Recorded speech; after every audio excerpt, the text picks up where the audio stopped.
Gloria al Señor. Y pueden tomar asiento, mi hermano, y si no has saludado a ese que tienes a tu lado, es el momento de decirle que Dios te bendiga. Bueno tenerte acá.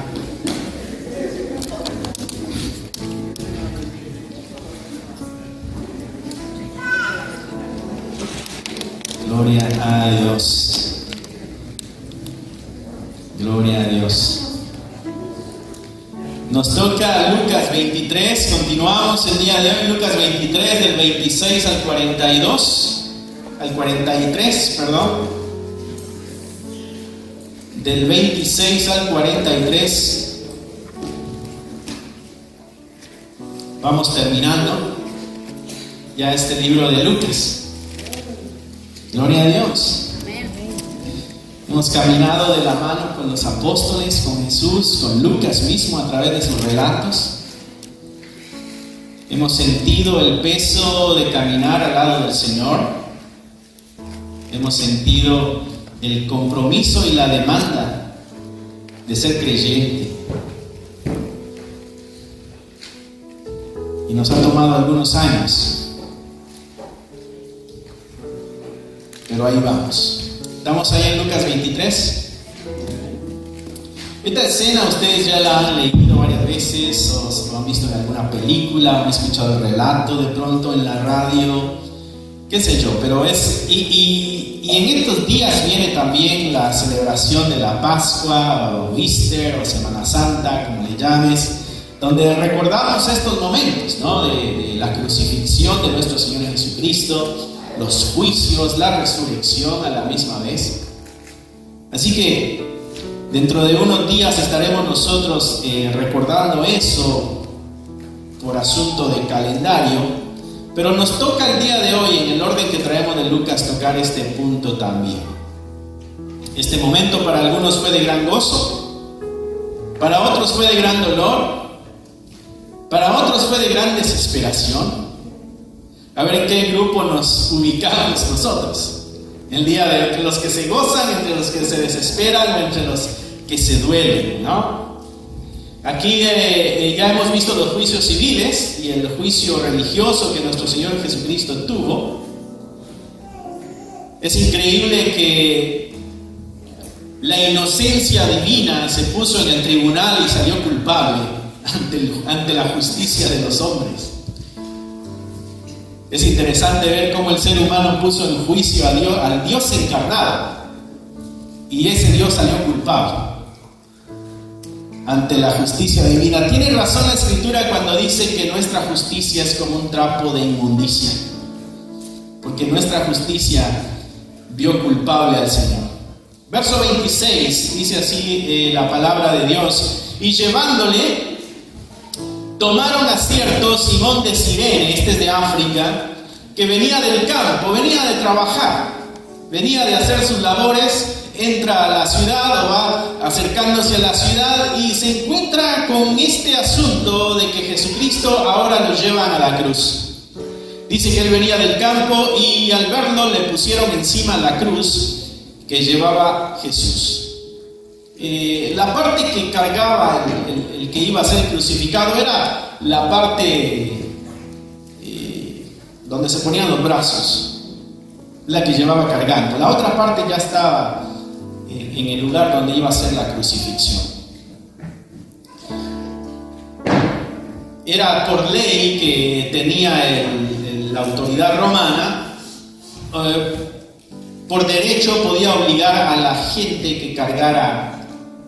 Si iban en alguna caravana, podían agarrar a la gente y cargar y ponerlo a cargar lo que llevaran. Sería oro, sería, qué sé yo, sería comestibles, fuera lo que fuera.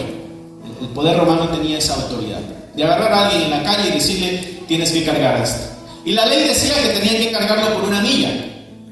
Por eso Jesucristo dijo: cuando te pidan que camines una milla, tú ve 2. Porque la gracia va por encima de la ley. Y tú y yo estamos viviendo en gracia. Quiere decir que tú y yo vamos mucho más allá de lo que la ley demanda y lo que la ley pide. Amén. Amén.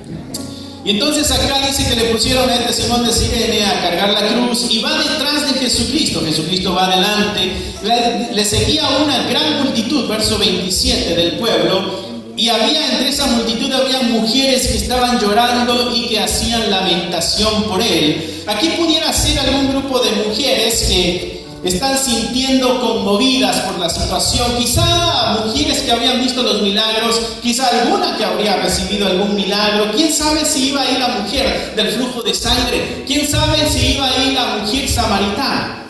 No nos dice Lucas, pero pudiéramos nosotros imaginar que son aquellas que experimentaron la misericordia y la bondad de Jesucristo, que ahora va a la muerte. Van llorando, dice Lucas aquí. Pero Jesús, cuando las ve llorando, verso 28, las ve y les dice: hijas de Jerusalén, no lloréis por mí, sino llorad por vosotras mismas y por vuestros hijos. En el camino a la cruz, las palabras de Jesucristo todavía son de misericordia, de amor y de cuidado. A pesar de la situación en que está viviendo y experimentando, lo que sale de la boca de Cristo, la Escritura dice que de la abundancia del corazón habla la boca. Y en el momento crítico de la vida de Jesucristo, en este momento de dolor, de blasfemia, de abuso, lo que sale de la boca de Cristo es palabras de amor, de dirección. No lloren por mí, lloren por ustedes y lloren por sus hijos. ¿Por qué? Verso 29, porque vendrán días en que dirán: bienaventuradas las estériles y los vientres que no concibieron y los pechos que no criaron. Entonces comenzarán a decir a los montes, hablando de la creación, de la naturaleza: caed sobre nosotros, y a los collados cubridnos. Porque si en el árbol verde hacen estas cosas, que es Jesús, si esto le está pasando a Jesucristo, en el seco, ¿qué no se hará? Jesucristo tira una profecía ahí y dice: vendrán momentos más difíciles de persecución. Si hay por qué lamentarse, dice Jesús, lamentense por ustedes mismas y lamentense por sus hijos, porque el acto de amor, de misericordia y de sacrificio de nuestro Señor Jesucristo, mi hermano, mi hermana, no tiene que crear lástima en el ser humano. Amén. Cristo no vino a causar lástima. Amén. Me acuerdo en una ocasión escuchando a alguien que hablaba de Jesucristo, tratando de evangelizar a alguien y tratando de conmover sus sentimientos, le hacía ver el dolor y el sufrimiento de Jesucristo para que esta persona, al conmoverse por el dolor, dijera: ok, voy a obedecer a Cristo porque pobrecito cómo sufrió. No se trata de eso el Evangelio. Cristo dice: me ven sufriendo, lloren por ustedes, no lloren por mí. Lloren por ustedes y lloren por sus hijos. Tremendo corazón de nuestro Señor, dando dirección, y da la profecía: vendrán situaciones mucho más difíciles en el futuro, ¿no? Será tan grave esos días, dijo Jesucristo, que a la misma creación le diríamos: cáenos encima, porque ya no queremos, ya no soportamos, ya no queremos seguir viviendo esto. Verso 32, dice que llevaban también a otros dos que eran malhechores. Marcos y Mateo se encargan de decirnos que eran ladrones. Seguramente eran ladrones del gobierno, habían robado quizá al gobierno, algún soldado, algún general, qué sé yo, porque el castigo es la cruz. Y la cruz era para hacerle saber al pueblo que el que se metía con Roma iba a terminar así. Dice que llevaban otros dos que eran malhechores y los llevaban también para crucificarlos, para ser muertos. Verso 33, cuando llegaron al lugar llamado de la calavera, que es el Gólgota, al parecer una piedra en forma de calavera salía sobre la montaña y sobresalía, y de ahí viene el nombre. Dice que le crucificaron allí, y los malhechores, estaba uno a la derecha y estaba otro a la izquierda. Y otra vez escuchamos el corazón de Cristo hablando en el verso 34, y dice Jesús: Padre, perdónalos porque no saben lo que hacen. Lucas se encarga de dejarnos saber lo que Jesús habla en los momentos difíciles. No lloren por mí, lloren por ustedes. Perdónalos, porque no saben lo que hacen. Dice que repartieron entre sí sus vestidos y echaron suertes, y el pueblo estaba mirando, y estaban ahí también los gobernantes burlándose de él, y los gobernantes decían a otros: ¿salvó? Pues sálvese a sí mismo también, si en realidad este es el Cristo, si este es el escogido de Dios, pues que haga un milagro y se libre a él mismo. Verso 36, los soldados también le escarnecían. Vemos aquí no solo a los líderes políticos, a los gobernantes, sino también a los al ejército, la fuerza armada, y también vemos a los líderes religiosos en este tipo de burla a nuestro Señor Jesucristo. Dice que los soldados también le escarnecían, acercándose y presentándole vinagre y diciendo: si tú eres el rey de los judíos, pues sálvate a ti mismo. Verso 38, había también sobre él un título escrito con letras latinas, griegas y hebreas. Y el título decía: este es el rey de los judíos. Y uno de los malhechores que estaba colgado le injuriaba diciendo: si tú eres el Cristo, pues sálvate a ti mismo y a nosotros. ¿Te imaginas en el mismo momento de la muerte todavía seguir con ese corazón duro, incapaz de poder percibir la presencia divina y entender que solamente ahí se encuentra la salvación y el perdón? ¿Te imaginas caminar en la vida con un corazón tan duro y no entender la grandeza de Cristo? Y no entender la grandeza de la salvación.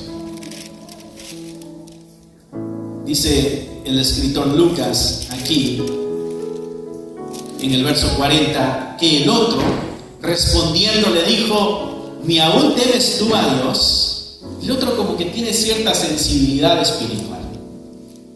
Como que se da cuenta de que el asunto no es normal y le hace ver al otro: esa actitud tuya refleja que no hay temor de Dios. Un corazón duro refleja que no hay temor de Dios. Y dice que estando, en la misma condenación. ¿Cómo es posible que tú no temas a Dios estando en la misma condenación? ¿Sabes que tú y yo tenemos que rendirle cuentas a Dios de nuestra vida? Y que cuando la muerte llega, es el momento cuando vamos a tener que rendir cuentas. Es necesario, dice la Escritura, de que todos mueran y que después venga el juicio. ¿Cómo estás tú, mi hermano, mi hermana, para ese momento? ¿Estás preparado o no estás preparado para ese momento? El momento de rendir cuentas. El momento de enfrentarnos a nuestro Creador y decir: aquí estoy. Pablo exhortaba a Timoteo y le decía: asegúrate, hijo, porque era su hijo espiritual, de presentarte como un obrero aprobado que no tiene nada de qué avergonzarse. Asegúrate, le decía Pablo a Timoteo, de que cuando vayas a presentarte delante de Dios, te presentes como un obrero que es digno, como un obrero que no tiene nada de qué avergonzarse. ¿Tienes tú algo, mi hermano, de qué avergonzarte si tuvieras que rendir cuentas a Dios el día de hoy? Eso es lo que le está diciendo este ladrón al otro. Estando en esta situación, ¿no temes a Dios? Y dice el 41, nosotros a la verdad justamente padecemos, porque recibimos lo que merecieron nuestros hechos. Él está consciente de que lo que está recibiendo es consecuencia de su pecado y de su maldad. Esa es una actitud bien interesante en el ser humano. Poder entender que muchas de las cosas que nos suceden son consecuencias de nuestro pecado y poder abrazarlas y decir: esto es lo que me merezco. Podemos clamar a Dios por misericordia, por ayuda, porque nos fortalezca, pero no podemos decir: esto es injusto. Esta es una actitud bien interesante en el corazón de este. Y por ahí quiero que pongamos nuestro enfoque, porque este es el único que en ese momento encuentra salvación. Porque si tú sigues leyendo la Escritura, dice el verso 41, nosotros a la verdad justamente padecemos porque recibimos lo que merecieron nuestros hechos, mas hablando de Jesús, ningún mal hizo. El mismo ladrón dice que es inocente. Herodes dijo que era inocente. Pilato dijo que era inocente. El ladrón dijo que era inocente. La justicia política y la justicia religiosa dijeron culpables en el juicio. Y dijo a Jesús, verso 42, acuérdate de mí cuando vengas en tu reino. En su corazón quiere decir, este es un rey, porque va a venir en su reino. Claves que Lucas nos da. Entonces Jesucristo le dice, de cierto te digo que hoy estarás conmigo en el paraíso. No hay tal cosa de que Cristo fue al infierno cuando murió y le predicó a las almas en el infierno. No, Lucas dice que Jesús dijo, hoy estarás conmigo en el paraíso. ¿Te imaginas escuchar esas palabras, mi hermano, mi hermana, en el momento, en el último momento de nuestra vida? No sé si puedes ver la gran misericordia de Dios, que toda su vida como un malhechor alejado de Dios, y en el último instante de su vida la gracia de Dios se derramó de tal manera que le abrió los ojos y le dio la oportunidad de ver. Bien interesante.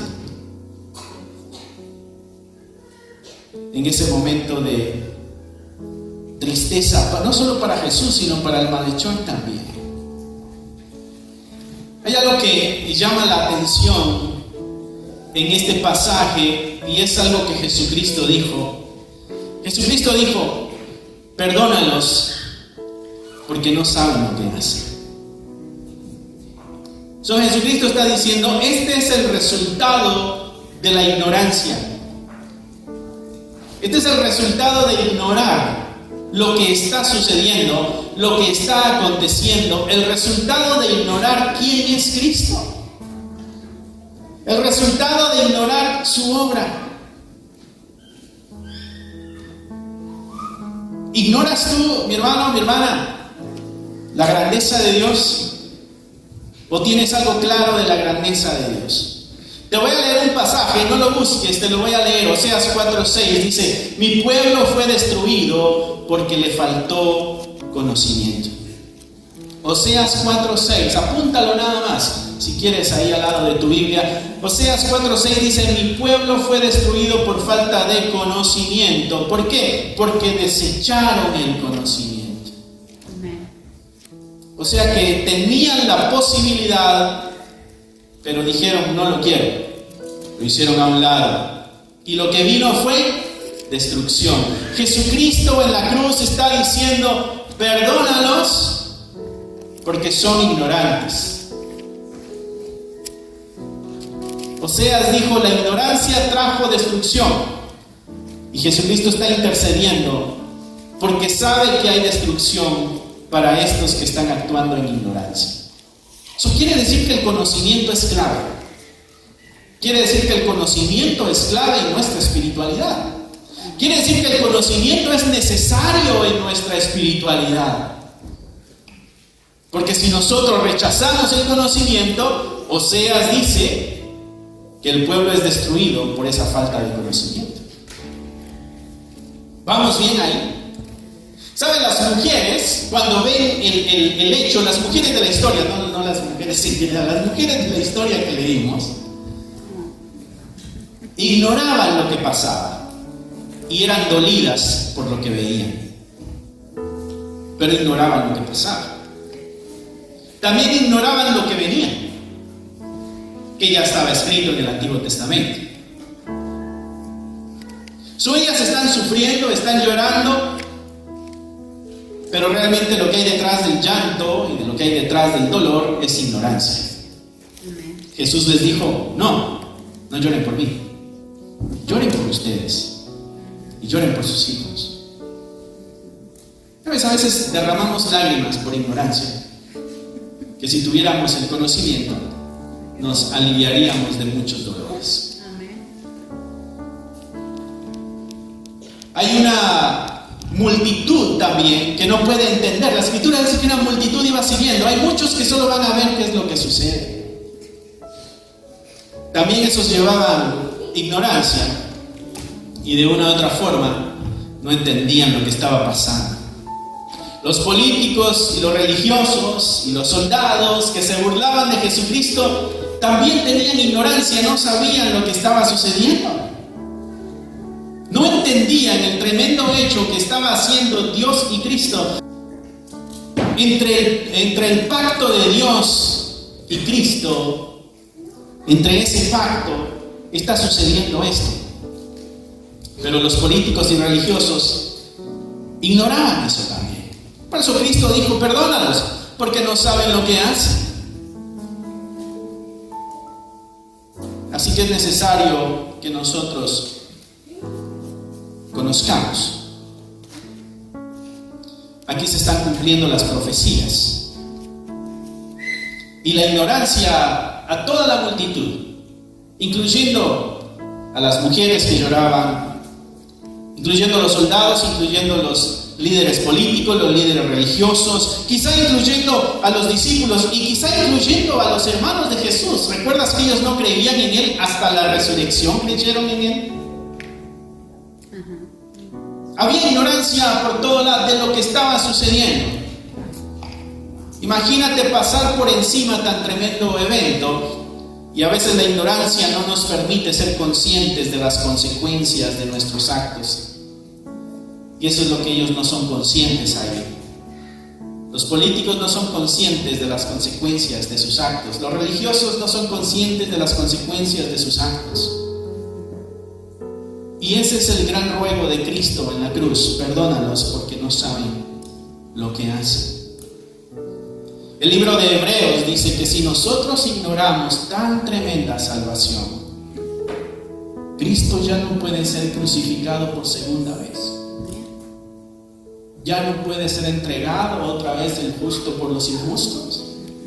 Y Hebreos dice: no ignores tan tremenda salvación.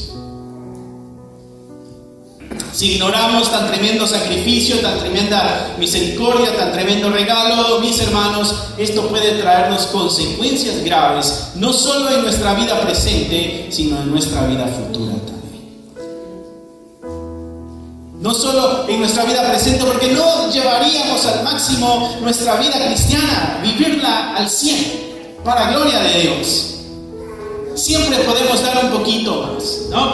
Pero algo que quiero que veamos en cuanto a esto que Jesucristo está diciéndoles: perdónales porque no saben lo que hacen. En el mismo camino al Calvario, mi hermano, podemos ver nosotros unos destellos de la gracia y de la misericordia de Dios, anunciándole al pueblo: en esto hay esperanza, en esto hay solución, en esto hay salvación. En las cosas que sucedieron podemos ver esos destellos de la gracia. El libro de Pablo, escribiéndole a los corintios, dice que los espirituales entienden lo que es espiritual. Los que son naturales, dice, el hombre natural no entiende las cosas espirituales, solamente el que es espiritual entiende las cosas espirituales. Y sabes que aquí habían 2 ladrones, pero uno encontró salvación. Aquí había una multitud llorando que no entendía, pero uno en la cruz sí entendía lo que estaba pasando. Había políticos, había religiosos que estaban empapados de la teología, estaban empapados del conocimiento de la ley, de las escrituras, de las profecías. Sin embargo, no entendían lo que estaba pasando ahí, pero había un preso, un ladrón, que ese sí entendía lo que estaba pasando. Es clave, mis hermanos, que entendamos lo que Dios está haciendo en nuestro medio ambiente.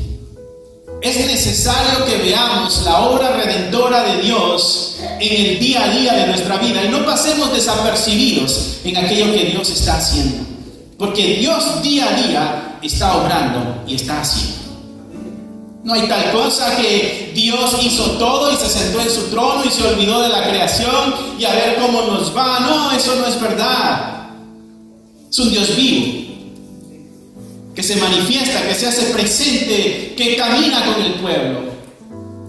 Y aquí vemos destellos de esa gracia de Dios. A la misma vez, estos destellos de la gracia de Dios nos ayudan a nosotros a reevaluar nuestra relación con Dios, nuestro inicio con Dios. Y quizás si tú no has tomado el compromiso con el Señor, esto te ayude también a ver la necesidad de tomar el compromiso con tu Creador, un compromiso de por vida. Y entonces si pudiéramos imaginarnos como que vamos en ese camino al Calvario y pudiéramos ver algunos anuncios en el camino hacia la cruz. Y el primer anuncio que nosotros pudiéramos ver, debemos reconocer que necesitamos salvación. Hay un ladrón al lado de Jesucristo y él se da cuenta, mi hermano, y esta es la escena que debería estar en nuestra mente y en nuestro corazón también. El ladrón sabe que sus horas de vida están contadas y también se ve incapacitado de liberarse de la condena. No puede quitarse la condena que tiene encima.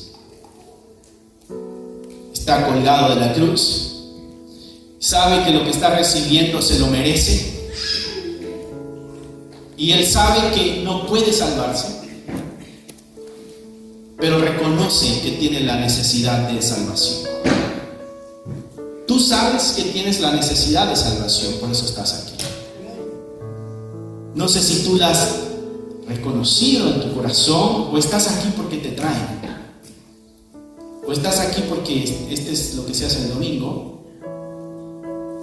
O estás aquí porque sabes que es parte de tu vida, ya que has reconocido que necesitas salvación. ¿Salvación de qué? ¿De qué necesitamos salvación? Necesitamos salvación de un juicio. Necesitamos salvación de la ira del mismo Dios creador. Porque la Escritura dice que Dios viene con su ira a hacer justicia. Y a veces nos pesa entender esto, pero necesitamos ser salvos de este Dios que va a derramar su ira. Pero ese mismo Dios se hizo carne para habitar entre nosotros y darnos la oportunidad de liberarnos de la ira de Él mismo. Este ladrón que está aquí en la cruz entiende, reconoce la necesidad que tiene de salvación, se ve incapaz y le dice a Jesucristo: acuérdate de mí cuando vengas en tu reino. Otra cosa que es necesario, mi hermano, mi hermana, que tú y yo tengamos claro en nuestro andar con el Señor, es de que debemos reconocer que somos pecadores y que necesitamos un arrepentimiento sincero. Debemos reconocer que somos pecadores. ¿Tú eres pecador, mi hermano, mi hermana, o no? Todos somos pecadores. Y Juan dice: aquel que dice que no hay pecado en él es un mentiroso. Eso ahí agrégale otro pecado, ¿sí? Pecado de la mentira. Tenemos que reconocer que somos pecadores. Y ya que somos pecadores, pues el paso es arrepentirnos. Y nuestro arrepentimiento debe ser un arrepentimiento sincero. El ladrón dice: nosotros estamos recibiendo lo que merecemos. Por nuestros actos estamos recibiendo esto. Él está reconociendo de que es merecedor del castigo. Y a la misma vez está viendo a Jesucristo y lo está viendo como inocente. Él no tenía que estar aquí, yo sí tenía que estar aquí. Él no tenía que estar en la cruz, nosotros teníamos que estar en la cruz. Él no tenía que hacer eso, nosotros teníamos que pasar por eso. Porque nosotros somos pecadores. Debemos reconocer que somos pecadores y debemos nosotros también tener un arrepentimiento sincero. Me llama la atención esto de este ladrón, porque este ladrón, cuando está hablando de culpabilidad y cuando está hablando de justicia, cuando dice ¿quién es culpable aquí?, él dice: yo soy culpable. Pero dice: él no es culpable. ¿Con quién se comparó el ladrón para ver si es culpable o no? Se compara con Cristo. Mi hermano, ¿con quién te comparas tú cuando evalúas tu vida para ver si hay pecado o no en tu vida? ¿Te comparas con otro igual o te comparas con Cristo? Nos tenemos que comparar con Cristo, porque cuando nos comparamos con otro semejante decimos, pero si Él lo hace, yo también lo hago. No, a veces decimos, mira cómo anda aquel. Qué bueno que yo no ando así. Y dice que eres cristiano. ¿Con quién te comparas, mi hermano? El ladrón se comparó con Cristo y dijo, yo sí soy culpable, este no. No se comparó con la multitud, no se comparó con el otro ladrón, con Jesús. ¿Cómo podemos nosotros reconocer que somos pecadores cuando nos comparamos con la santidad de Cristo? No con la imperfección de otro semejante, con Cristo. Y entonces damos el paso del arrepentimiento. El arrepentimiento es cambio de mentalidad. Ya no pensamos igual. Quiere decir que aquello que era agradable antes, ahora es reprochable. Ahora ya no lo quiero, esto ya no me gusta. Eso quiere decir que nos arrepentimos. Si antes me gustaba robar y así encontraba yo como cierta ventaja, cierta ganancia, cierta recompensa, ahora que voy a robar, hay algo que me causa vergüenza o reproche hacia mí mismo. ¿Cómo es posible que vayas a hacer eso? Esto rompe tu relación con Dios. Entonces hay arrepentimiento porque se cambió la forma de pensar ante esa situación. El arrepentimiento es un cambio de pensar, es un cambio de dirección, es un cambio de mentalidad. Aquello que antes veíamos agradable, ahora ya no es agradable. Si aquello que antes veíamos agradable, hoy es pecado, pero sabemos que sigue siendo agradable, tenemos que arreglar nuestra mentalidad para con eso. Porque de eso se agarra el diablo para tentarnos. Porque son pecados no arrepentidos. Pero si nos arrepentimos, le cerramos la puerta al diablo. Si nos arrepentimos, no le damos oportunidad al diablo. Pero cuando todavía es agradable, todavía tiene una ventanita por donde puede meterse, una grietecita donde puede llegar y entrar. Debemos nosotros arrepentirnos sinceramente. Debemos reconocer la necesidad de salvación y debemos reconocer que somos pecadores y arrepentirnos de una forma sincera. Otro anuncio que vemos en el camino al Calvario, mi hermano, es que debemos reconocer que solo Cristo puede interceder por nosotros. Jesucristo es el único que está rogando a Dios y está diciendo, Padre, perdónalos porque no saben lo que hacen. Debemos reconocer que nuestro ruego necesita pasar por Cristo crucificado para llegar al Padre y encontrar nosotros el perdón. Necesitamos a Cristo para ser perdonados. Necesitamos la cruz para tener nosotros el perdón de nuestros pecados.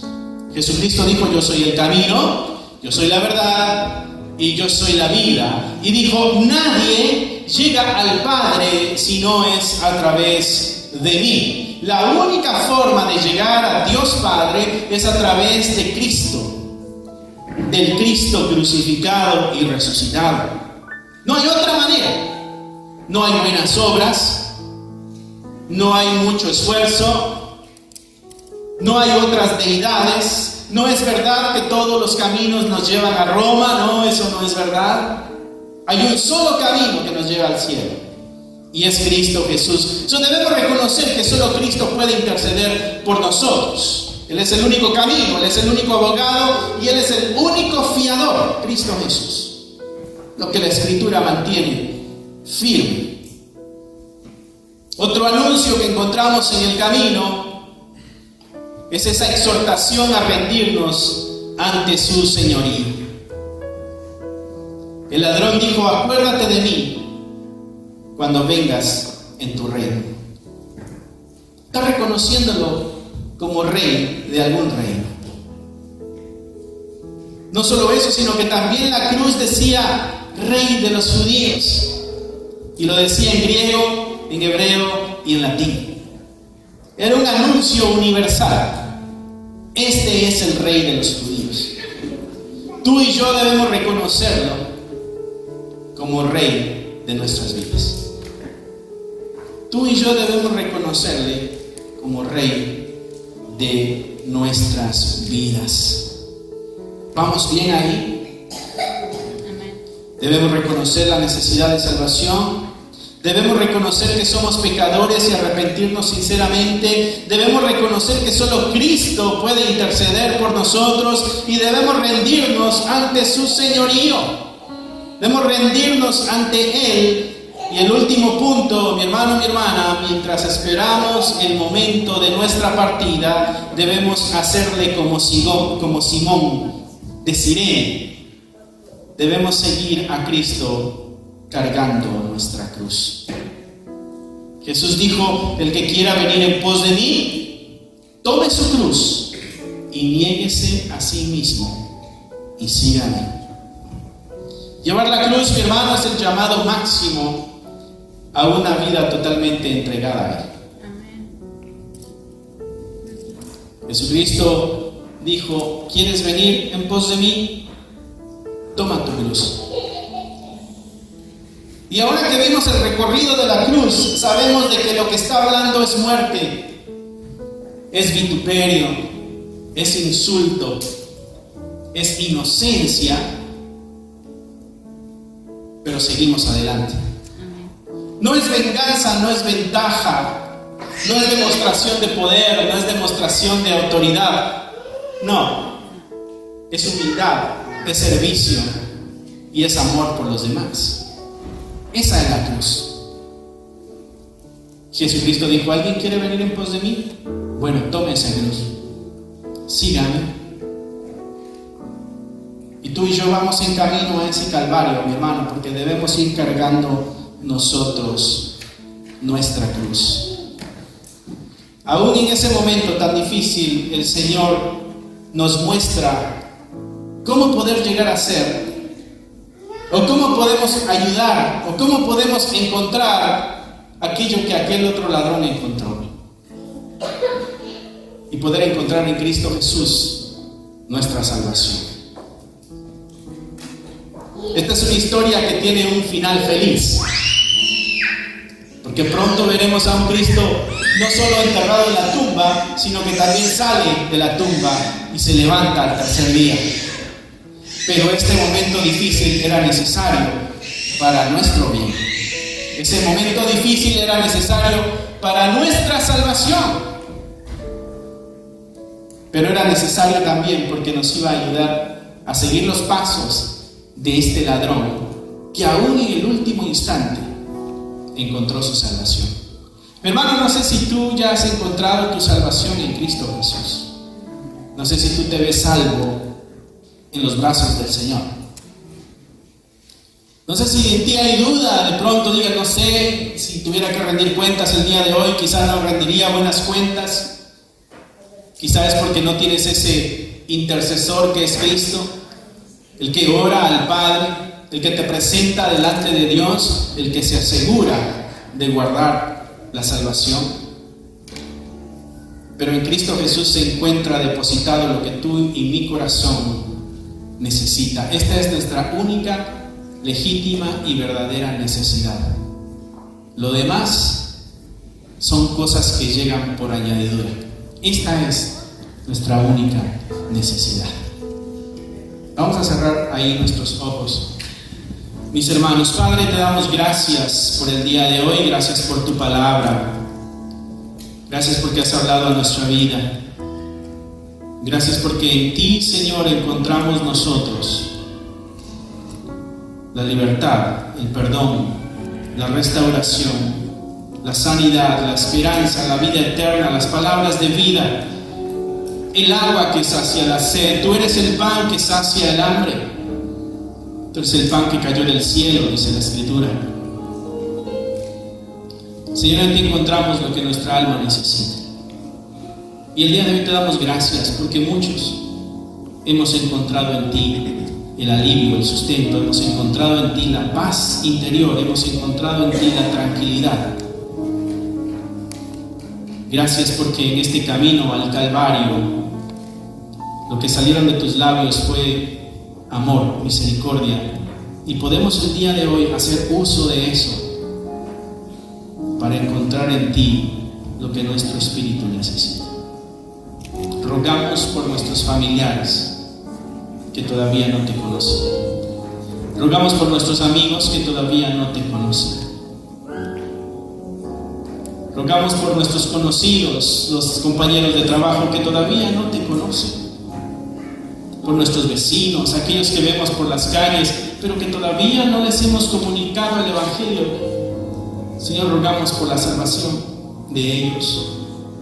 Y rogamos por sabiduría y valor para que les comuniquemos esta verdad. Queremos ser como Simón de Cirene, que te va siguiendo, cargando la cruz. Y queremos llegar hasta el final. No nos queremos rendir en el camino, queremos llegar hasta la meta. Y queremos alcanzar el supremo llamamiento, como tu palabra lo exhorta. Señor, gracias por el día de hoy y gracias por estos días que se acercan, que son días que nos hacen recordar tu sacrificio en la cruz, tu muerte, tu resurrección, la vida eterna que ganaste a través de tan tremendo sacrificio.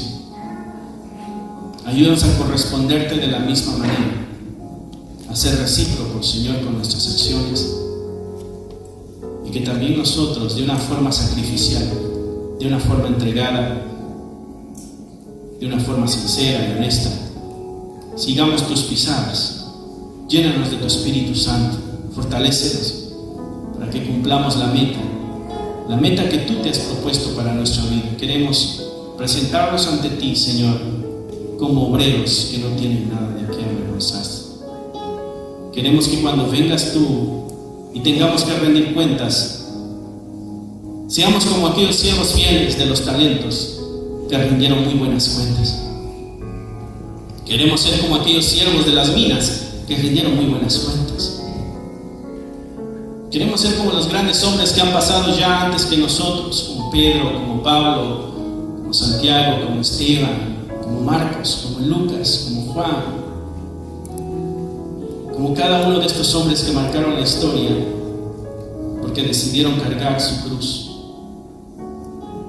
Señor, queremos también marcar la historia en nuestras familias, en nuestras sociedades, en nuestras comunidades, en nuestras amistades. Queremos que el día de mañana también se nos recuerde como hombres y mujeres que se entregaron sin temor a nada a esta verdad.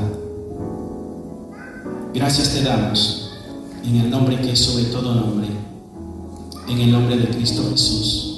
Amén. Que Dios te bendiga, mi hermano. Gracias por haber escuchado la palabra de Dios. Es un gusto para nosotros saber de que este mensaje está alcanzando muchas vidas. Nuestro deseo es de que tú crezcas al igual que nosotros vamos avanzando en el conocimiento de la palabra de Dios. Si a ti te gustaría ser parte de este ministerio y ayudarnos de una forma económica, aquí abajo hay un link que te dirigirá a la página de PayPal y tú podrás hacer ahí tus donaciones si es que así lo quieres, si es que así el Señor ha puesto en tu corazón. Otra forma en que tú nos puedes ayudar también es a través de tus oraciones. Necesitamos de tus oraciones. Somos la Iglesia de Cristo y la Iglesia de Cristo siempre está bajo ataque. Necesitamos de tus oraciones. Así que gracias una vez más. Es un gusto poder saber de que somos útiles para tu vida espiritual en este caso. Bendiciones y esperamos en Dios vernos pronto. Bye.